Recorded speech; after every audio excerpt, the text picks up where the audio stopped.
A graça e a paz do nosso Senhor e Salvador Jesus Cristo seja com todos os irmãos. Nós vamos prosseguir no estudo da primeira carta de João.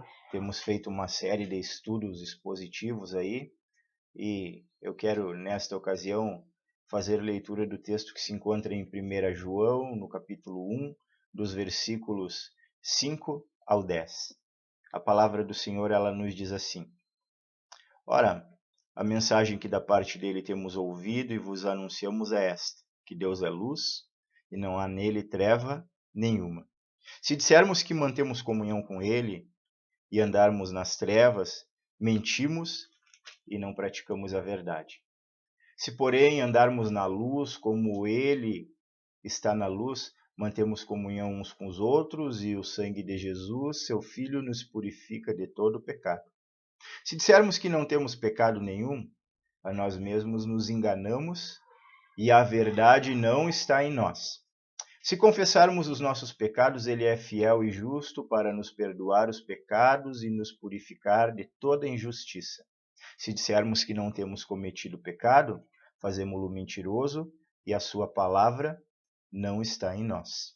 Vamos orar ao Senhor neste momento. Pai, em nome de Cristo Jesus, o teu Filho, nós nos colocamos diante da tua presença nesta hora e louvamos o teu santo nome, papai. Muito obrigado, Pai querido, pela tua ação nas nossas vidas, pelo teu cuidado, Pai querido, pela tua misericórdia, Senhor, pela tua benevolência sobre as nossas vidas, porque tens nos suprido, tens nos guardado, tens nos livrado do mal, tens nos dado a tua palavra, Pai querido. E por tudo isso nós te louvamos, Senhor, e nós temos tantos motivos para te louvar, Pai querido, e ficaríamos aqui, Senhor, orando ao Senhor, te adorando, e o Senhor é digno de toda adoração, Pai querido. Muito obrigado por tudo que o Senhor tem sido e feito, papai.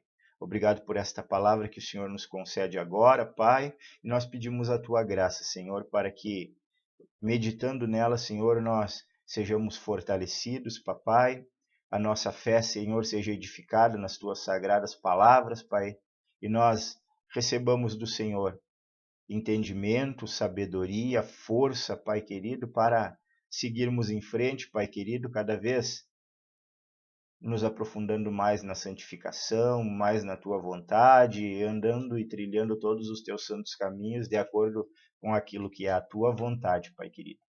Senhor, nós também neste momento lembramos, Pai, dos nossos irmãos em Cristo e oramos, Senhor, uns pelos outros, Pai, pedindo que o Senhor esteja guardando, Pai querido, cada membro da tua igreja, não apenas da igreja local, mas todos aqueles, Senhor Todo-Poderoso, que te adoram, que te servem, que andam de acordo com o teu santo nome e com a tua santa palavra, Pai. Nós oramos por eles, Senhor, pedindo que o Senhor esteja guardando, Senhor, na face desta terra o teu povo, Pai. Livra-nos, Senhor, neste momento, papai, de angústia, neste momento, Senhor, de aflição, neste momento, Senhor, de pandemia. No entanto, Senhor, para nós que somos teus filhos, nós sabemos, Pai, que em todos os momentos das nossas vidas, as nossas vidas estão nas tuas mãos, e isso fortalece a nossa fé e nos consola, Pai querido. Eu oro, Pai querido, para que o Senhor fortaleça aqueles que estão fracos, Pai querido, que o Senhor haja na vida, Senhor, daqueles que têm se distanciado de Ti, que são Teus filhos, Papai querido, e que o Senhor guarde todo o Teu povo, Pai.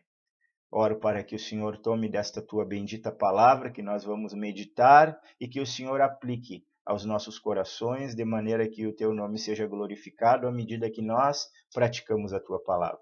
É o que eu oro e agradeço em nome do Teu Filho amado Jesus Cristo. Amém.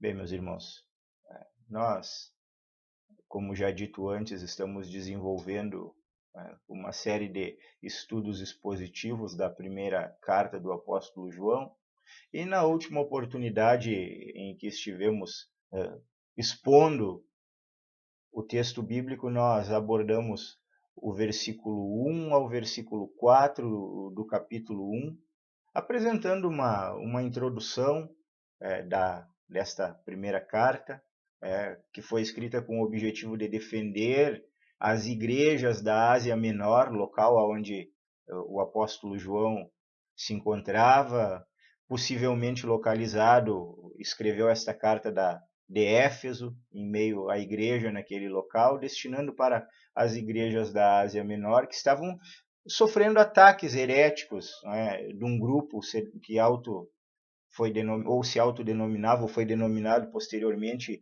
gnósticos.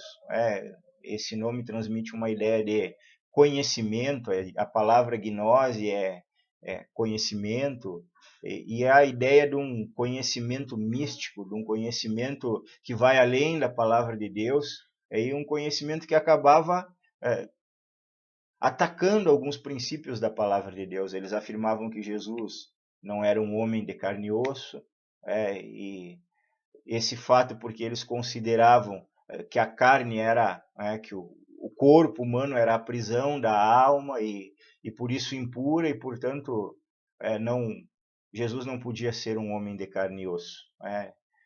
João escreveu também esta carta para afirmar, à medida que ele combatia esta heresia em meio à igreja, a ideia era afirmar os verdadeiros cristãos na doutrina dos apóstolos. Nos primeiros 4 versículos que nós meditamos na última ocasião, João apresentou um testemunho apostólico de Jesus, como sendo o Deus homem, que foi visto, que foi ouvido e tocado por ele e pelos demais apóstolos, pelos outros discípulos e pelas testemunhas que viram Jesus. Jesus Cristo realmente foi uma pessoa real, mas muito mais do que isso. Jesus Cristo ele foi o verbo da vida, o criador de todas as coisas, que existiu junto ao Pai desde a eternidade passada. Por meio do testemunho de João, nós somos edificados, e por meio desta convicção de fé, no correto testemunho de quem era Jesus Cristo, nós temos comunhão uns com os outros, nós temos comunhão com Jesus Cristo, com o Pai, com o Espírito Santo, bem como por meio da obra do Espírito Santo, a palavra é aplicada nas nossas vidas. Em nossa meditação de hoje, nós observaremos, irmãos, diante das afirmações de João, de que Deus em sua natureza é luz, que confronta as trevas, o que nos leva a sermos confrontados com os nossos pecados, e que a nossa comunhão com Deus nos leva à comunhão uns com os outros. Nós começamos observando o versículo 5 do capítulo 1, que diz assim: ora, a mensagem que da parte dele temos ouvido e vos anunciamos é esta, que Deus é luz e não há nele treva nenhuma. Devemos considerar as palavras do apóstolo. A mensagem que está sendo proclamada por ele foi recebida pela revelação de Cristo e passou a ser anunciada pelos líderes fiéis da igreja. Não é fruto de invenção humana, é proclamação divina, é palavra de Deus que foi dada aos homens. E a mensagem é esta, que Deus, ele é luz. Em que sentido nós podemos afirmar, quando nós olhamos para as escrituras sagradas, que Deus é luz? Em primeiro lugar, nós podemos afirmar que Deus é luz porque Deus ele se revela, ou seja, tudo aquilo que nós temos ou que sabemos a respeito de Deus, nós só sabemos porque foi revelado pelo próprio Deus. O Senhor nos deu a sua palavra escrita. Na antiguidade, o Senhor deu aos homens os profetas. Então, tudo aquilo que chegou até nós por revelação abre o nosso entendimento, fala o nosso coração, nos mostra Deus, nos mostra qual é o propósito de Deus para as nossas vidas, nos mostra o que Deus deseja de nós e que não é difícil e que, como a própria Escritura Sagrada diz, os mandamentos do Senhor não são penosos. Então, o homem tem, por meio deste Deus que é luz, revelada a verdade, tanto a respeito de Deus naquilo que nós podemos conhecer Deus, quanto a respeito de si, quanto a respeito da humanidade, quanto a respeito do futuro. Nós sabemos tudo o que nós precisamos saber a respeito da nossa espiritualidade e do propósito de Deus para as nossas vidas, porque Deus é luz, porque Ele se revela por meio da sua palavra, Ele abre o entendimento do homem, Ele faz uma obra para que o homem perceba qual é a sua vontade, qual é o seu propósito. Em segundo lugar, nós podemos falar que, ou devemos afirmar que Deus é luz, porque Deus ele é uma perfeição moral absoluta.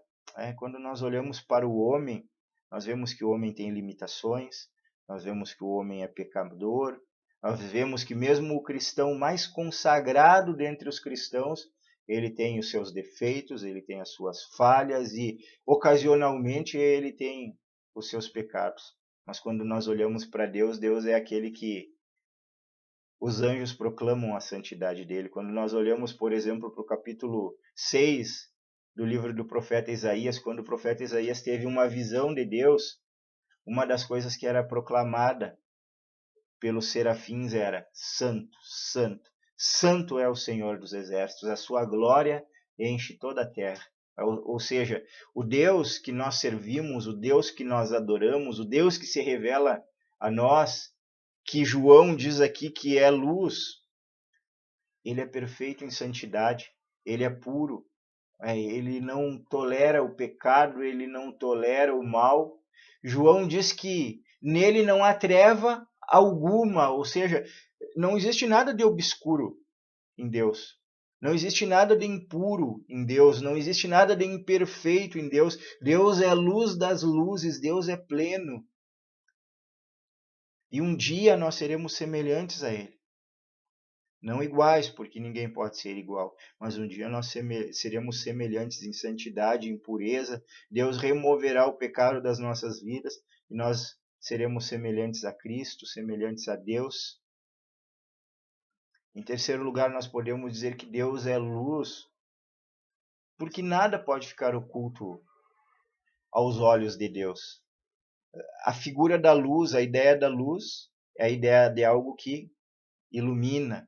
Quando nós adentramos um recinto, quando nós entramos numa sala, num local que está escuro, onde nós não conseguimos enxergar nada, a primeira coisa que nós fazemos é procurar um local onde nós possamos acender a luz. Ou, hoje, em tempos modernos, nós pegamos o nosso celular e acionamos a lanterna do celular e a luz da lanterna ilumina. Então, essa metáfora, essa figura de linguagem, ao afirmar que Deus é luz, mostra exatamente isso, que Deus é aquele que enxerga todas as coisas. Nada pode ficar oculto aos olhos de Deus. Deus conhece as coisas mais íntimas do nosso ser, do nosso pensamento, do agir de cada homem, de cada mulher, porque nós temos um Deus que, na sua constituição, ele é onisciente, ele sabe todas as coisas. Na sua constituição, ele é onipresente, essa capacidade de saber e de estar em todos os lugares que nós não podemos compreender, que transcende o limite, inclusive, da nossa percepção, do nosso entendimento, mostra que Deus é capaz de saber, sendo Deus, o pensamento, o sentimento, o agir de cada obra, de cada ser da criação dele. E por isso nada pode ficar oculto aos seus olhos. Ele conhece o mais íntimo dos nossos pensamentos e nós, que somos seus filhos, a quem foi revelado que devemos adorá-lo, que devemos servi-lo, nós temos esse benefício no relacionamento dele para nós, com ele. Não é um malefício para nós sabermos que Deus conhece o nosso íntimo, que Deus conhece todo o nosso ser. Isso deve fazer com que nós nos aproximemos mais dele e queiramos conhecê-lo mais, para que ele nos ajude a sermos mais semelhantes a ele.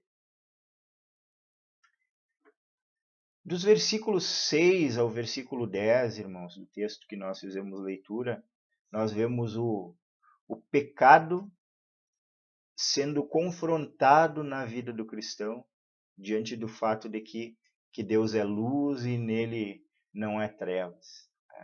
Havia em meio à Igreja de Cristo falsos mestres que menosprezavam a questão do pecado. Quando nós olhamos para o capítulo 2, os versículos 18 e 19 da primeira carta de João, nós vamos ver a seguinte afirmação nos escritos de João. Filhinhos, já é a última hora e como ouvistes que vem o anticristo, também agora muitos anticristos têm surgido, pelo que conhecemos que esta é a última hora. Eles saíram de nosso meio, entretanto não eram dos nossos, porque se tivessem sido dos nossos, teriam permanecido conosco. Todavia eles se foram, para que ficasse manifesto que nenhum deles é dos nossos. Então, havia esses falsos mestres introduzidos na igreja. João os chama inclusive de anticristos. Eles menosprezavam os irmãos, visto que eles consideravam que era necessário um conhecimento especial para a salvação, que não estava ao alcance de todos. Eles afirmavam a possibilidade de ter comunhão com Deus e viver em trevas. É isso que o versículo 6 nos demonstra. Se dissermos que mantemos comunhão com Ele e andarmos nas trevas, mentimos e não praticamos a verdade. Eles negavam a existência do pecado. Nós olhamos para o verso 8 e diz assim: se dissermos que não temos pecado nenhum, a nós mesmos nos enganamos e a verdade não está em nós.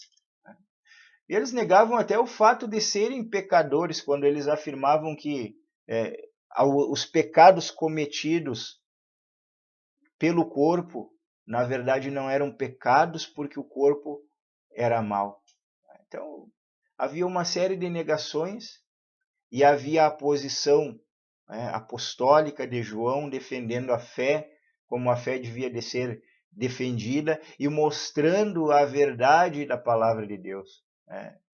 Por esses motivos citados, era necessário dar uma orientação doutrinária segura, fundamentada na sã doutrina de Cristo.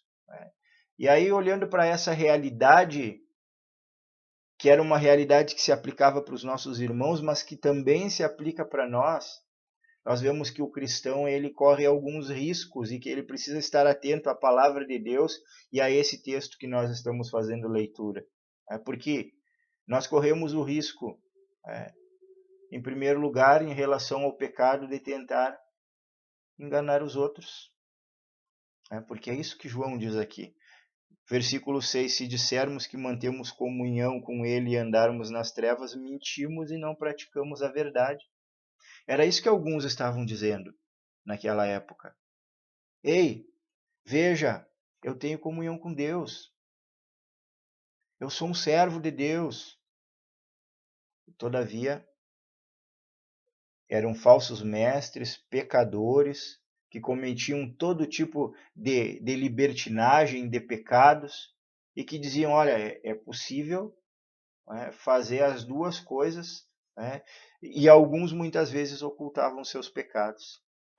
Será que não tem uma certa semelhança com alguns cristãos e com a maneira como eles, ou alguns falsos cristãos e a maneira como eles vivem a sua vida hoje, tentando enganar os outros também, tentando viver uma vida dupla, tentando viver acobertando pecados que, na verdade, o cristão deve confessar. A palavra nos orienta aqui nesse texto de que nós devemos de confessar os nossos pecados e não conviver com eles, mas parece que no decorrer da história da humanidade nós nos deparamos com um ser humano que muitas vezes escolhe não confessar e abandonar os seus pecados, mas ocultá-los. Não nos esqueçamos que todo pecado tem consequências. E que quando nós escolhemos ocultar o pecado e não confessá-lo, nós estamos fazendo uma semeadura que em algum momento da nossa vida nós vamos colher. Além do mais, o próprio João nos mostra na sua carta, no capítulo 3 e no versículo 6, o seguinte: todo aquele que permanece nele não vive pecando. Todo aquele que vive pecando não o viu e nem o conheceu. No versículo 9 ele diz assim, do capítulo 3, todo aquele que é nascido de Deus não vive na prática de pecado, pois o que permanece nele é a divina semente. Ora, esse não pode viver pecando porque é nascido de Deus. Então, nós temos dois fatos importantes aqui que devem ser considerados por nós. Em primeiro lugar, quem permanece nele não vive pecando. Essa não é a característica de um cristão. Ocultar pecados, ocasionalmente pecar e voltar àquele pecado e voltar novamente àquele pecado. Né? Essa é a atitude dos ímpios, daqueles que não têm a Deus. Aqui João diz que aqueles que que são nascidos de Deus, a divina semente permanece neles. E eles não vivem na prática do pecado. Então, é preciso que nós consideremos primeiro isso e que nós olhemos para esse alerta e que jamais ocorra nas nossas vidas que nós nos tornemos semelhantes aos gnósticos, semelhantes a alguns irmãos que foram influenciados por eles, semelhantes a alguns cristãos da nossa vida, dos nossos dias. Porque o pecado é perigoso. Ele traz consequências trágicas para a vida do cristão. Em segundo lugar, um outro risco que os irmãos estavam correndo na igreja da Ásia Menor ou nas igrejas da Ásia Menor, era a tentativa de enganar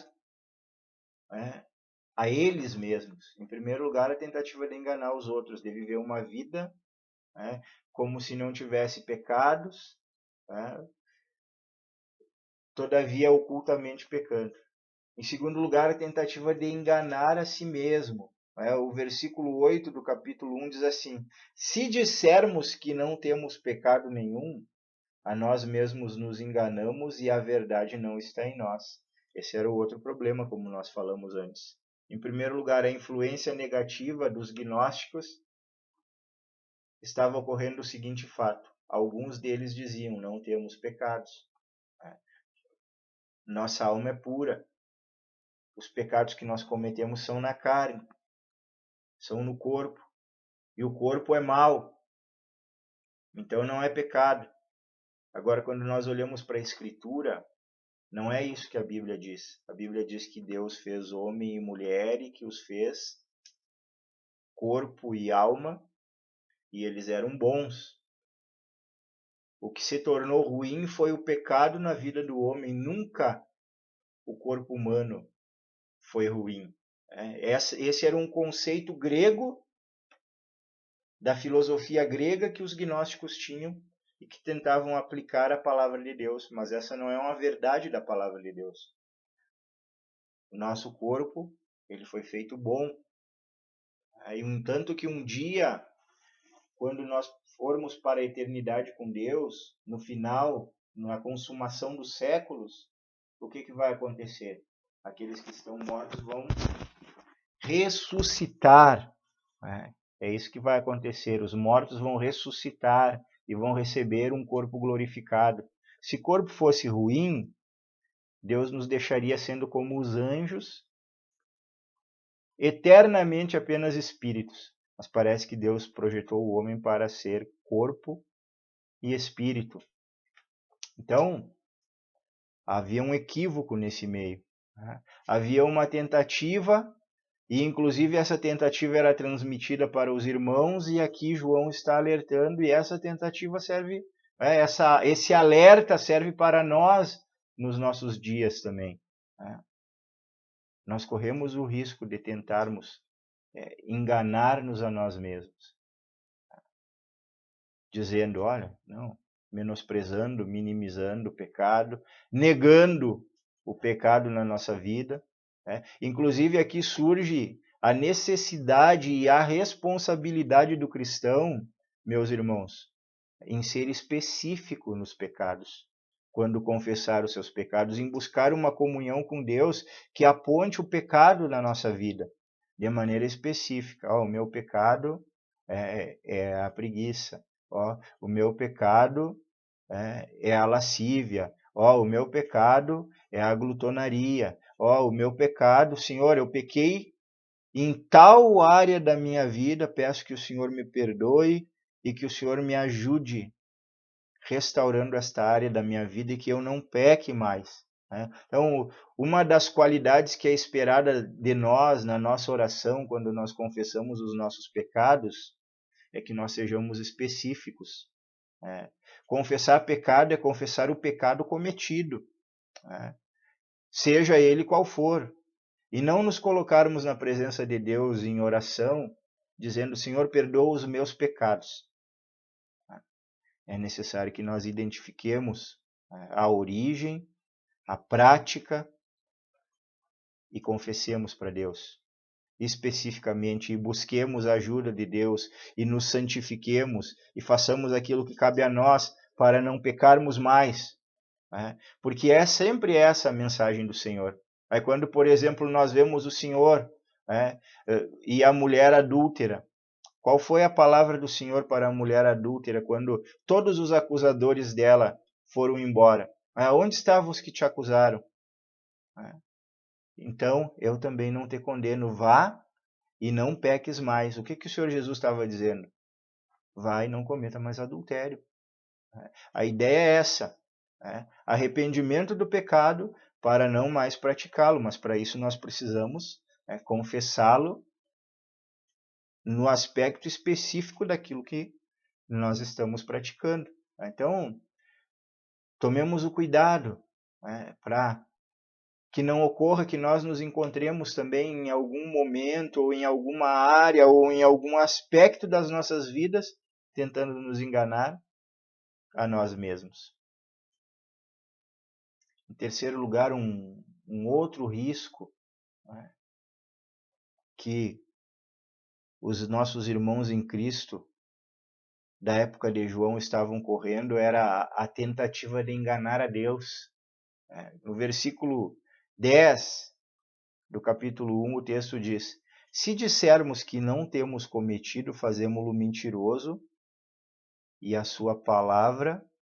Se dissermos que não temos cometido pecado, fazemo-lo mentiroso, e a sua palavra não está em nós. Ou seja, nós temos aqui um alerta de João para aquelas pessoas, para aqueles irmãos em Cristo, que se aplica para nós. Então, quando os gnósticos lá diziam, não, eu não tenho pecado. Então, quem que é mentiroso? Somos nós ou é Deus? É isso aqui que João está dizendo. Alguém é mentiroso. Vocês estão acusando Deus de mentira, vocês estão tentando enganar a Deus, já que há uma natureza pecaminosa em nós, que nos inclina ao pecado, que nós temos que lutar contra ela, que nós temos que buscar ser cheios do Espírito Santo, para que o pecado não tenha domínio sobre nós, para que nós dominemos a natureza pecaminosa, para que o fruto na nossa vida seja o fruto do Espírito. Aí chegam alguns em meio à igreja dizendo, não tenho cometido pecado. E há um amplo, já era corrente na época de João, todos esses ensinos, até porque essa foi uma carta que foi escrita mais tardiamente. Então, os ensinos de Paulo, os ensinos da igreja de maneira geral, os ensinos de Cristo, já eram de conhecimento geral da igreja de Cristo. E havia esse ensinamento de que o homem é pecador, que tem uma natureza pecaminosa. E agora chega alguém dizendo, não. Quem que é mentiroso? Quem revelou a Escritura, o Deus, ou o homem? Então, o alerta de João aqui é esse, tomem cuidado. Sondem adequadamente os corações de vocês. Cuidado com o que vocês estão ouvindo da parte dos gnósticos. E isso serve para nós nos nossos dias. Seja Deus verdadeiro e todo homem mentiroso. Quem é verdadeiro realmente? Quem fez o homem na sua constituição? Quem o conhece? Portanto, é necessário que nós nos humilhemos na presença de Deus, que nós reconheçamos que somos pecadores e que nós lutemos constantemente usando as armas que Deus nos dá para que nós não cometamos o pecado. Evitemos essa questão, esse perigo que nós podemos correr. Irmãos, um último aspecto que nós precisamos considerar aqui quando nós analisamos a exposição desses capítulos, desses versículos do 5 ao 10 de 1 João, é o fato de que, por meio da prática da palavra de Deus, por meio daquilo que o Senhor nos transmite aqui nas palavras de João, é necessário e é importante a comunhão com Deus e a comunhão com os irmãos. Capítulo 1, versículo 7 nos diz assim: Se, porém, andarmos na luz, como Ele está na luz, mantemos comunhão uns com os outros, e o sangue de Jesus, seu Filho, nos purifica de todo pecado. Então, uma das marcas distintivas do cristianismo é a comunhão. Há pouco, no versículo 6, João estava falando de que Deus é luz que ilumina o homem, que ilumina seu entendimento, que ilumina seu caminho, que lhe direciona os passos. Agora ele diz, se nós andarmos na luz do Senhor, nós temos comunhão uns com os outros. E o sangue de Jesus, seu Filho, nos purifica de todo pecado. Uma marca, uma identidade de que o cristão está andando na luz. A comunhão com os irmãos em Cristo. Deus fez a igreja de Cristo para que haja uma ampla comunhão entre o povo de Deus. E por que é necessário essa comunhão? Porque nós nos amamos? Sim, porque nós nos amamos. Mas e quais são os benefícios que advêm dessa comunhão? E quais são os aspectos práticos e necessários dessa comunhão que nós devemos de considerar? Não é apenas o ato do amor, não é apenas o ato de nós nos relacionarmos, nos preocuparmos uns com os outros, estarmos em comunidade, visto que o homem é um ser social, mas é o fato de que Deus, em meio à sua igreja, ele dotou os membros do seu povo de dons espirituais, de capacidades sobrenaturais que vêm dele e que servem para o uso em favor uns dos outros e para o crescimento espiritual da igreja. Então, Deus deu dons aos homens. E agora os homens precisam, no seio da igreja, na comunhão cristã, colocar em prática esses dons espirituais, servindo uns aos outros, exercendo aquilo que Deus concedeu, porque um dom sobrenatural de Deus, ele é concedido em uma determinada área para um homem ou para uma mulher, para que ele use em prol da igreja, em favor dos outros irmãos, e à medida que ele edifica os outros irmãos, ele vai sendo edificado pelos dons dos irmãos também, e há um crescimento mútuo da igreja. Esse é um grande mistério de Deus em meio à sua igreja. É que Deus dá dons para que eles sejam exercidos e para que a igreja cresça, e assim se dá o crescimento sadio da igreja. É o crescimento que a igreja precisa ter. Aí a igreja cresce em conhecimento, cresce em fé, cresce em número, por causa dessa comunhão santa. Então, o caminho é andarmos na luz, tendo comunhão uns com os outros e sendo purificados por Jesus. Jesus vai limpando, vai purificando a sua igreja. E em segundo lugar, nesse aspecto, e por último, nós encontramos aqui a comunhão com Deus. No versículo 9, o texto diz assim: se confessarmos os nossos pecados, ele é fiel e justo para nos perdoar os pecados e nos purificar de toda a injustiça. Então, Deus nos dá um meio para nós mantermos comunhão com ele. Alguns instantes atrás nós afirmamos que Deus é santo, que Deus é puro, que nele não há mal, que nele não há pecado. Aí Deus não tolera o pecado. Quando o homem peca, ele se distancia de Deus. Ele prejudica o seu relacionamento com o seu Criador. Ele perde a comunhão para a qual ele foi feito e ele precisa consertar isso. Então, quando nós olhamos lá para Gênesis, quando Deus criou o primeiro homem e a primeira mulher, havia uma comunhão perfeita entre Deus e o homem.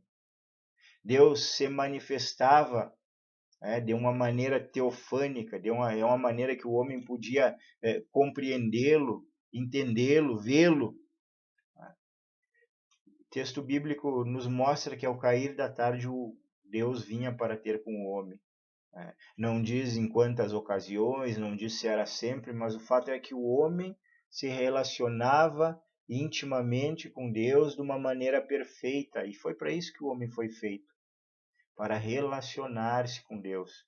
E quando nós confessamos os nossos pecados, o Senhor perdoa os pecados e nos purifica, e nos torna aptos a continuarmos tendo este relacionamento com Ele. Então, o pecado praticado intencionalmente e constantemente, ele distancia o homem de Deus. Então, por isso, os filhos de Deus não vivem na prática do pecado. E aqueles que cometem pecados, porque aí nós vemos que não é possível nem um extremo nem o outro. Ou seja, alguém que é filho de Deus não vive pecando, não vive praticando pecado. Agora, pelo outro extremo, também um homem ou uma mulher que são filhos de Deus não são capazes de não pecar. Nós vamos pecar em gestos, em palavras, em atitudes, em omissão, deixando de fazer aquilo que Deus mandou que nós fizéssemos. Só que nós precisamos lutar contra isso. E constatando, identificando o pecado, confessá-lo. Porque isso estreita os laços de comunhão nosso com Deus. Deus conhece as nossas limitações. Deus sabe das nossas dificuldades. Deus sabe da natureza pecaminosa nossa. Todavia, Ele deseja se relacionar conosco. E um dos caminhos é o caminho da santidade, é o caminho do abandono do pecado. Nisso nós restauramos o nosso relacionamento e a nossa comunhão com o nosso Deus. Meus irmãos, nós, nesta ocasião, então, estivemos analisando esta porção da primeira carta de João, do capítulo 1, do versículo 5 ao 10, onde nós abordamos questões importantes.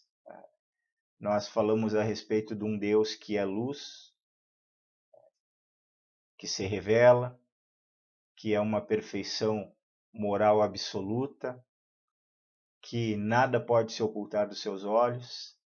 Nós falamos a respeito do pecado, confrontando o pecado em algumas questões importantes, que são a tentativa de enganar os outros, demonstrando que não temos pecados ou ocultando pecados, a tentativa de enganarmos a nós mesmos, minimizando ou correndo o risco de minimizar o pecado e os seus efeitos nas nossas vidas, e a tentativa de enganar a Deus quando nós não reconhecemos o pecado e corremos o risco de afrontar a Deus, fazendo ele mentiroso. E por último, nós abordamos a questão da comunhão que o Deus que é luz promove entre os seus filhos. Comunhão uns com os outros, quando eles andam na luz, quando eles andam na prática da palavra. Comunhão com o próprio Deus, quando, confessando os nossos pecados, nós buscamos um relacionamento cada vez mais íntimo com Ele, e isso promove crescimento para nós e glória para o nome do Senhor. Que essas realidades todas se tornem realidades práticas nas nossas vidas, que o Senhor, na sua misericórdia, abençoe as nossas vidas, nos fortaleça e nos ajude aplicando esta palavra de maneira que a possamos viver a cada dia. Foi uma alegria ter estado com você, compartilhando a palavra do Senhor. Que Deus continue abençoando a sua vida.